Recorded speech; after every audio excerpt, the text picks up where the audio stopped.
উনি কেন কাঁদছে জানেন? আজ একটা বছর উনি জানেনই না ওনার সন্তানের কবর কোনটা। গত বছর 18ই জুলাই ওনার ছেলে মোহাম্মদ সোহেল রানা আন্দোলনে যে নিখোঁজ হন। পরবর্তীতে যখন জানতে পারেন আঞ্জুমানে মফিদুল ইসলাম থেকে রায়ের বাজার বদ্ধভূমি কবরস্থানে 114টি বেওয়ারিশ লাশ দাফন করা হয়েছে, ছুটে যান সেখানে। ছবিগুলো একে একে দেখেন এবং পেয়ে যান নিজের বুকের মানিকের ছবি। কিন্তু জানেনই না সেই অজানা 114 কবরের মাঝে কোনটা তার সন্তানের। বিগত 1 বছর এই সব পরিবারের জন্য কি করেছেন বাংলাদেশের অন্তর্বর্তীকালীন সরকার? কেন 1 বছরেও এই সকল কবর চিহ্নিত করলেন না আপনারা? প্রফেসর ইউনূস, আপনার লজ্জা লাগে না? আপনার সময় হয় একবার না দুইবার সোহেল তাজ আর তার পরিবারের সাথে দেখা করার, কিন্তু আপনার সময় হয় না শহীদদের কবর আইডেন্টিফাই করার মতো রিসোর্স মোবিলাইজ করার। শতাধিক কবরের কোনটা কার কবর এটা আইডেন্টিফাই করা কি খুব জটিল কাজ? তারপরেও এটা পারেন না আপনারা, অথচ পুরো রাষ্ট্রটাই তার সব রিসোর্স আপনাদের দিয়ে রাখা হয়েছে। এই মায়ের অভিশাপ আপনাদের উপরে পড়ুক, আপনাদের উপরে, আপনাদের অথর্ব উপদেষ্টা মণ্ডলীর উপরে খোদার লানত পড়ুক।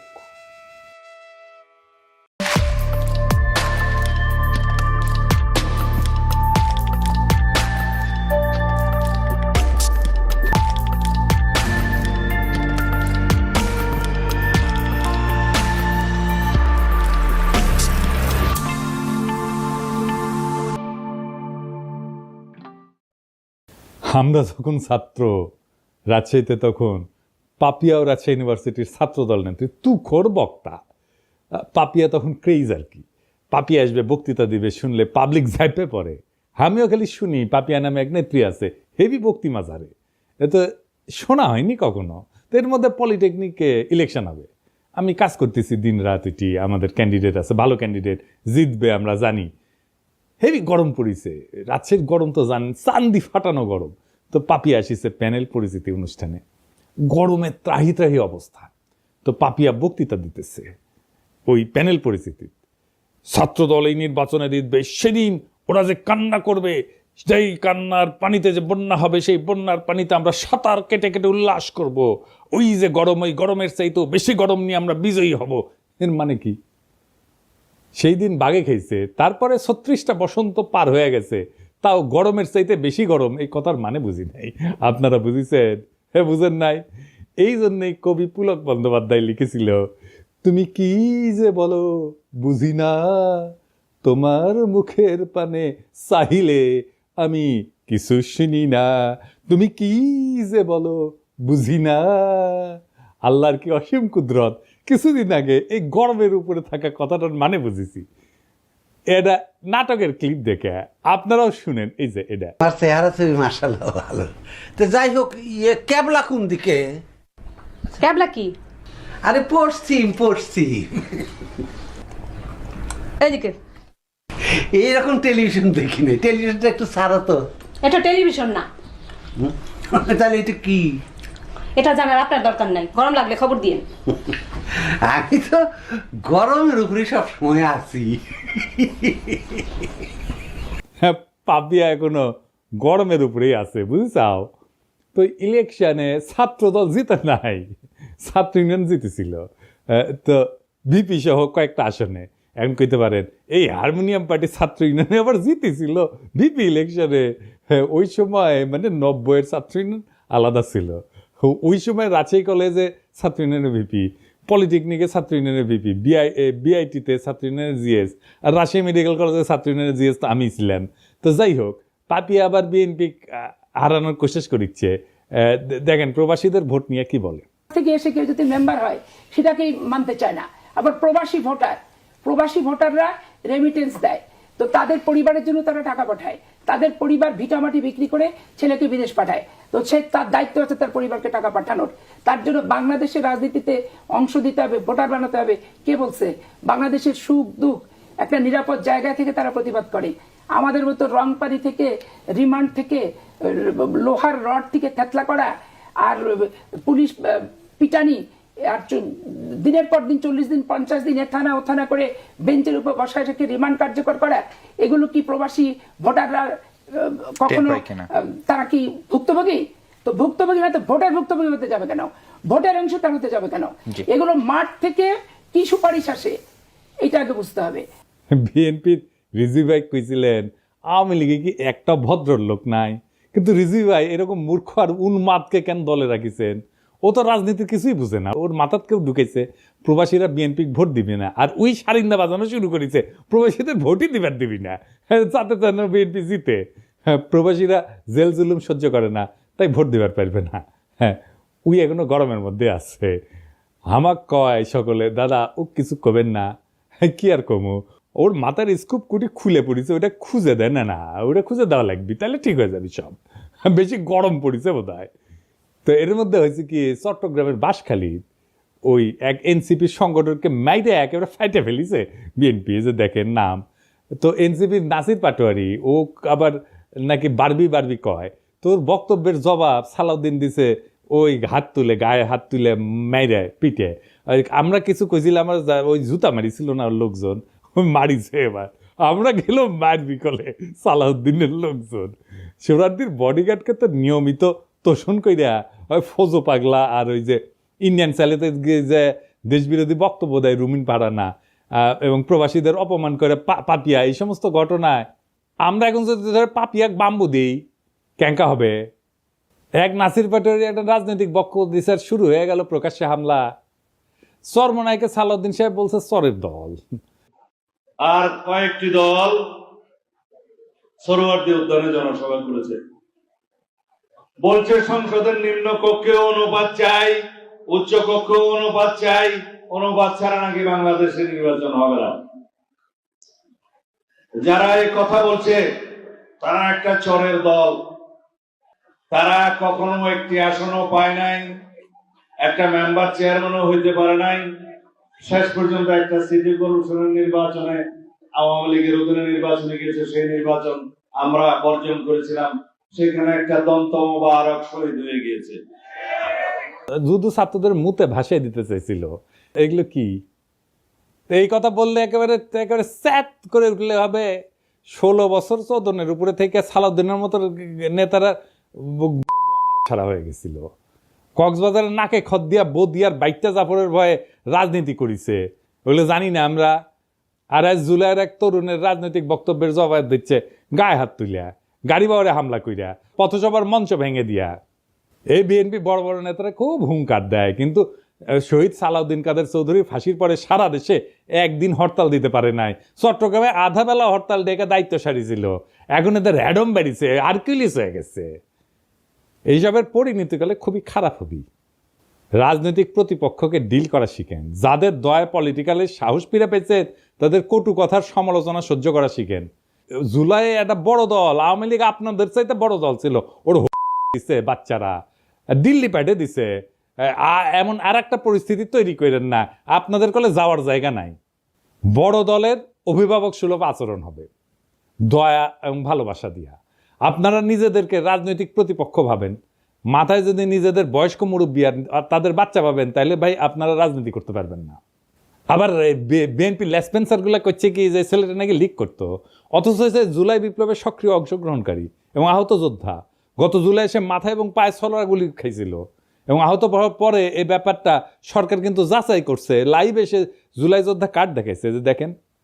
ইতিমধ্যে একটা খবর আমরা পেলাম যে বাঁশখালী, চট্টগ্রামের বাঁশখালীতে আমাদের একজন সংগঠক এবং আমাদের নেতা একই সাথে গত জুলাই সে আহত, গুলিবিদ্ধ, তার পায়ে এবং মাথায় ছড়া গুলি সেটা সেই মানে আহত সে, এবং সে এনলিস্টেড আহত, যেটা মানে সরকার কর্তৃক যেটা জুলাই যোদ্ধা কার্ড দেওয়া হয় আর কি আহতদের জন্য।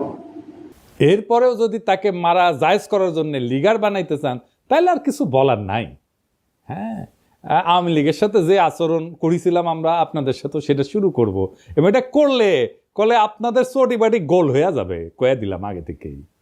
আবার দেখেন বিএনপির এক যুব নেতা স্লোগান দিচ্ছে, তুমি কে আমি কে বাঙালি বাঙালি। শুনুন, তুমি কে আমি কে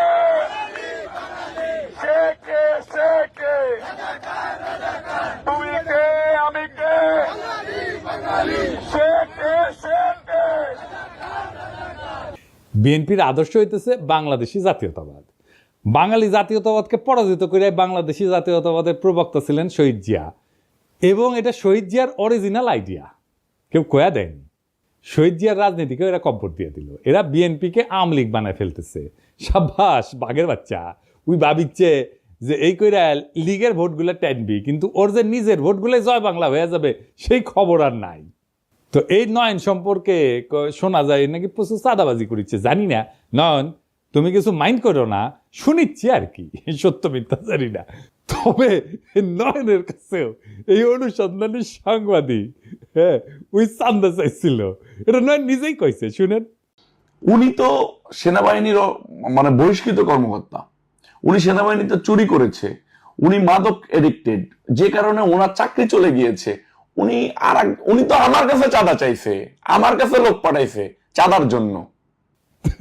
ভাই নয়ন, তুমি অনেক গুরু মানো, তুমি অনেক গুরু মানো। তোমার কয় চান্দা, তোমার কাছে যদি চান্দা চায় তাহলে কি অবস্থা চিন্তা করো। যাই হোক, গতকাল জামাত মহাসমাবেশ করেছে।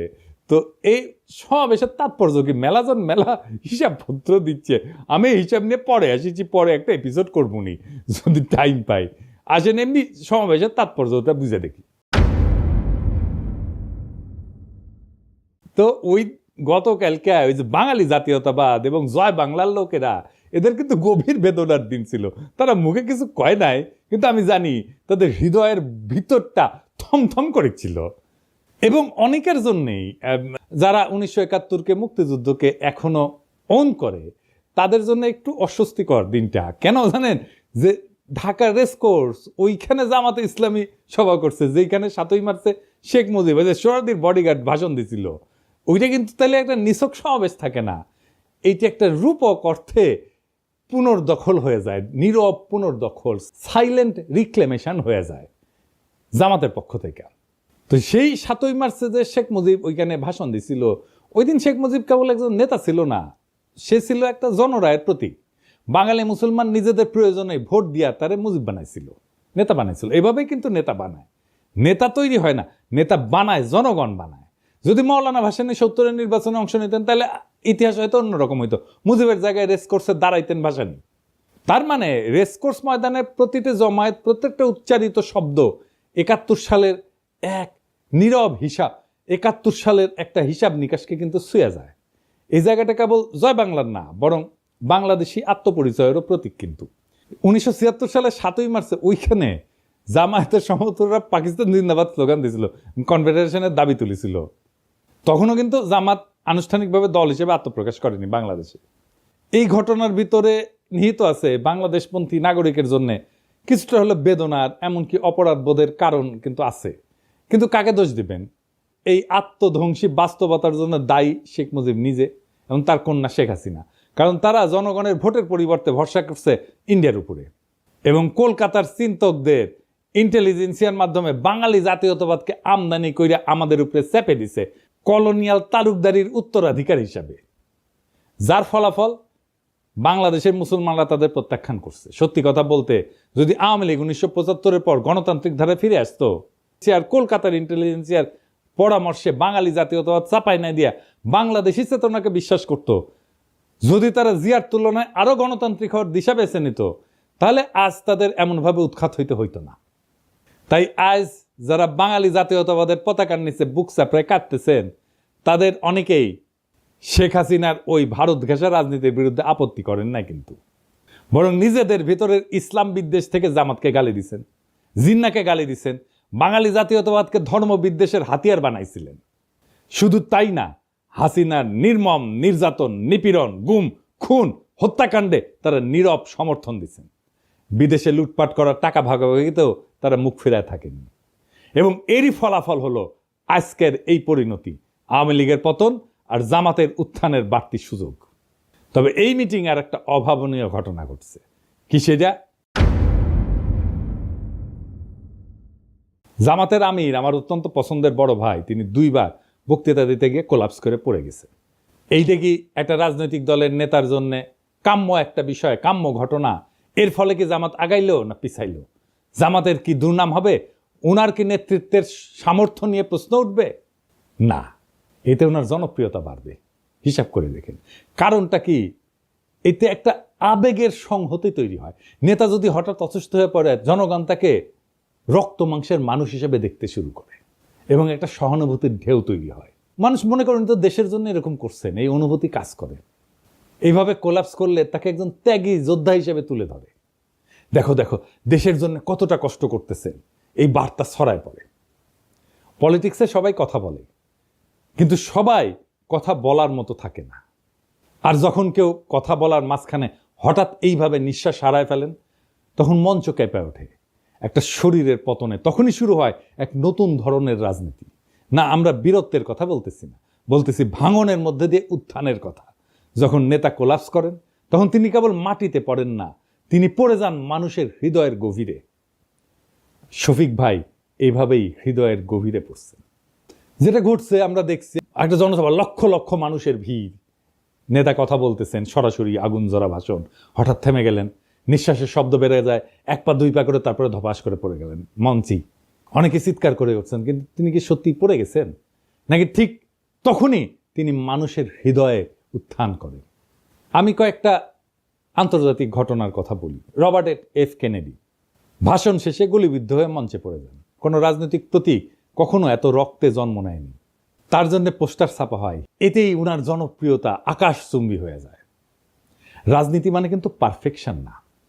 মানুষ চায় একজন তার মতো একজন মানুষ, তার মতো একজন ভাঙা নেতা, যে তার মতো কষ্ট পায়, যে তার মতো কাঁদে, যে তার মতোই ভালনারেবল। এটাই হিরোইক সাফারিং এফেক্ট। নেতা যদি ভোগে, জনগণ তাকে ভালোবাসে। ফরাসি চিন্তাবিদ জালুক ন্যান্সি উনি বলছিলেন, যে শরীর কষ্ট করে সেই সত্য বয়ে আনে। আর জর্জিও আগাম্বেন উনি বলছিলেন, the moment the sovereign body collapses, the political soul rises. তাহলে প্রশ্ন দাঁড়ায়, নেতা যখন পড়ে যায় তখন কি উঠে আসে? উঠে আসে ক্ষমতার নতুন ভাষা। ভাঙন থেকে উঠে আসে এক নতুন প্রতীক, যেখানে নেতা আর কেবল মানুষ না, তিনি হয়ে ওঠেন সিনেমার মতো সাহসের স্থাপত্য, বীরত্বের প্রতীক, আস্থার জায়গা, ভরসার জায়গা, এবং মানুষ কানেক্ট করতে পারে তার সাথে। নেতৃত্ব সবসময় ভাষণের মধ্যে থাকে না, এইভাবে পতনের মধ্যেও থাকে। তাই এটা সিম্বলিক ব্রেকডাউন। ফরাসি দার্শনিক রোলা বার্ট বলছিলেন যে মৃত্যুর কাছাকাছি যাওয়ার প্রত্যেকটা মুহূর্তই একটা রাজনৈতিক পুনর্জন্মের আভাস দেয়। নেতা যখন কোলাপস করে, তখন মানুষ বোঝে এই লোক নিজের চেয়েও বড় কিছুতে বিশ্বাস করে। আর এখানেই আসে এক গভীর থিওরি, যেটা আগে বলছি, হিরোইক সাফারিং এফেক্ট। নেতা যখন কষ্টে পড়ে, তার প্রতি সহানুভূতি বাড়ে, আর সহানুভূতির সাথে আসে বিশ্বাস। বিশ্বাস থেকে তৈরি হয় কারিশমা। জার্মান সমাজবিজ্ঞানী ম্যাক্স ওয়েবার বলছিলেন, কারিশমা হচ্ছে এক ধরনের ঐশ্বরিক বা অতিপ্রাকৃত বৈধতা, যা দুর্দিনে প্রকাশ পায়। নেতার শরীর যখন হার মানে, মন তখন কথা বলে, আর মনই তখন জনগণের সাথে একাত্ম হয়ে যায়। সুতরাং নেতা যখন তার ভাষণের মঞ্চে পইরা যান, তখন আমরা যদি দুঃখ করি, তাহলে কিন্তু আমরা ঘটনাটা বুঝি না। আর যদি ভাবি উনি দুর্বল হয়ে পড়ছেন, তাও ভুল। কারণ নেতা আসলে তখনই সবচেয়ে শক্তিশালী হয়ে ওঠেন, তখন তার শরীর চিত হয়ে পড়ে থাকে আর জনগণের মন তার দিকে ঝুঁকে পড়ে। রাজনীতি কেবল শব্দের খেলা না, এটা কখনো কখনো শরীর ভাঙার বিনিময়ে মন জয়ের কাহিনী। শফিক ভাই মানুষের মন জয় করে ফেলছেন। উনি মন জয় করার মতোই মানুষ, একজন অত্যন্ত উঁচু মনের মানুষ, একজন অত্যন্ত ক্যাপাবল লিডার। শফিক ভাই দ্রুত আরোগ্য লাভ করেন, আবার রাজনীতির মঞ্চে ফিরে আসেন। আমাদের অনেক কাজ করতে হবে একসাথে, সেই কাজে শফিক ভাইকে দরকার, শফিক ভাইয়ের মতো নেতা দরকার, শফিক ভাইয়ের মতো মুরব্বী দরকার। আমরা চাই আমাদের নেতা আমাদের মতোই হোক, আমাদের মতোই রক্ত মাংসের মানুষ হোক, আমাদের মতোই দুঃখ পাক, আমাদের মতোই কষ্ট পাক, আমাদের মতোই কান্না করুক, আমাদের মতোই ভালনারেবল হোক। আমাদের রাজনীতিতে সেই রকম নেতা সবাই হয়ে ওঠেন। আমরা সেই কামনা করলাম, সেই নেতারাই আগামীর বাংলাদেশ নির্মাণ করতে পারবে। সেই দিনের অপেক্ষায় আমরা থাকলাম। আমরা সেই দিন একসাথে আবার সেই বিপ্লবকে পুনর্নির্মাণ করব, আবার সেই বিপ্লবের স্বপ্নে আমরা নতুন বাংলাদেশ গড়ে তুলব। ইনকিলাব জিন্দাবাদ।